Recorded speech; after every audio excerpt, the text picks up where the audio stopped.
Hey, Dimension 20 fans. It's been competence. I know I haven't updated for a while with any of my analysis videos about Dimension 20.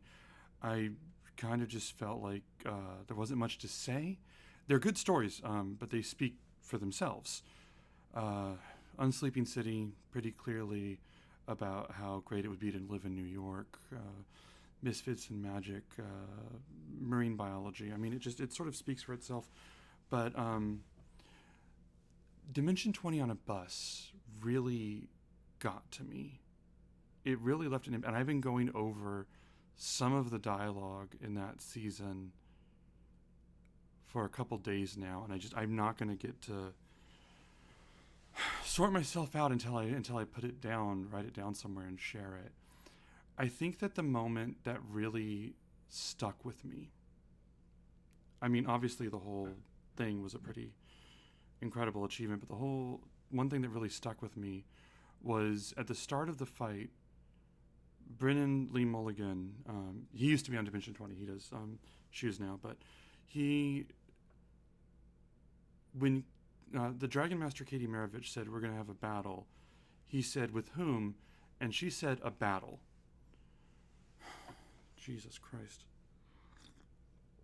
That that hit me because I think that a lot of times when you do dragon mastery, you just make the enemy slimes or kobolds or capitalism sometimes, but sometimes you can do something greater.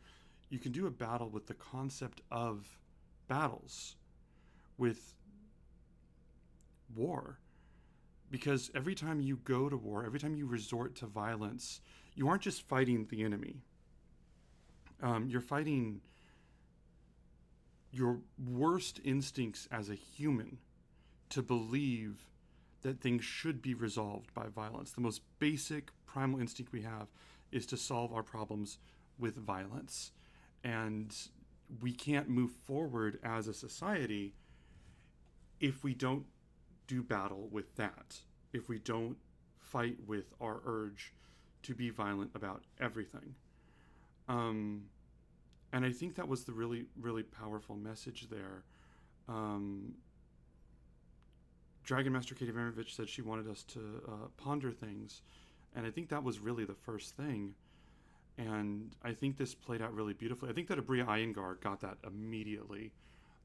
She ate her M&M. She chose to abstain from participating in the battle, also then throwing her roll, rolling a 2, which I thought was an excellent tactical choice to sort of illustrate her unwillingness to be a part of the violent routine, the script that was given to us by our lizard brains to kill, to hunt. I thought that was a good choice. Brennan wanted questions, or wanted answers, had questions. Mark was. We won't really get to see what Mark did, and I want to really touch on why. Because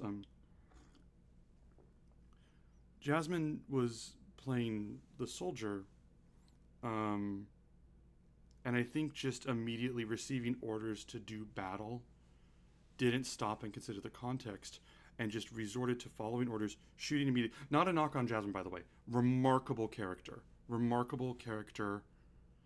Um, Tragic character. Sometimes you have to play the role you're given, or the role that's given to you by society, by our brain, despite what we would want to do. And I think that she chose to live in that moment. She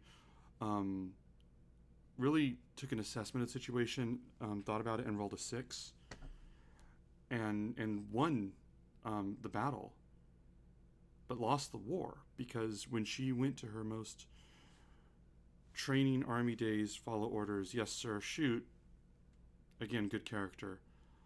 All that we were left with was a wrecked bus and no way to get to the LAX. That battle took everything from them. I know that Mark's and its natural affinity for the Los Angeles landscape is going to still help them trek there, but Abria's M&M is eaten. The army soldier destroyed the bus, and Brennan just underlined. I mean, that's why he had the hat. It was a hat on a hat. He was commenting on the moment and just how self-evidently tragic the whole situation was. And there is no way to destroy an enemy without destroying part of ourselves, is what I think Dragon Master Katie Maravich was saying.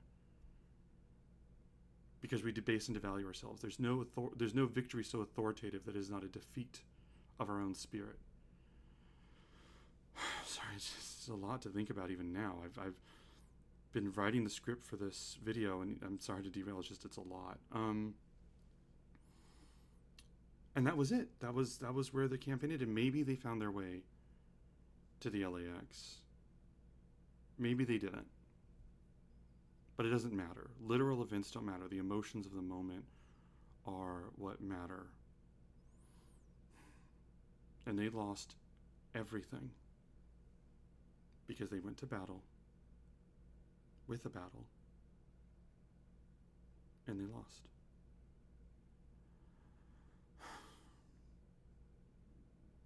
And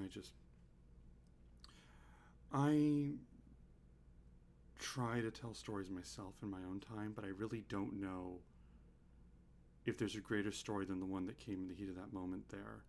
When Katie Maravich pushed them to make split-second decisions and, guided by the voices of their characters, went to battle with a battle and destroyed everything. And I really can't wait for the adventuring party or for season 2 of this. Thank you, Katie Maravich, for what you did.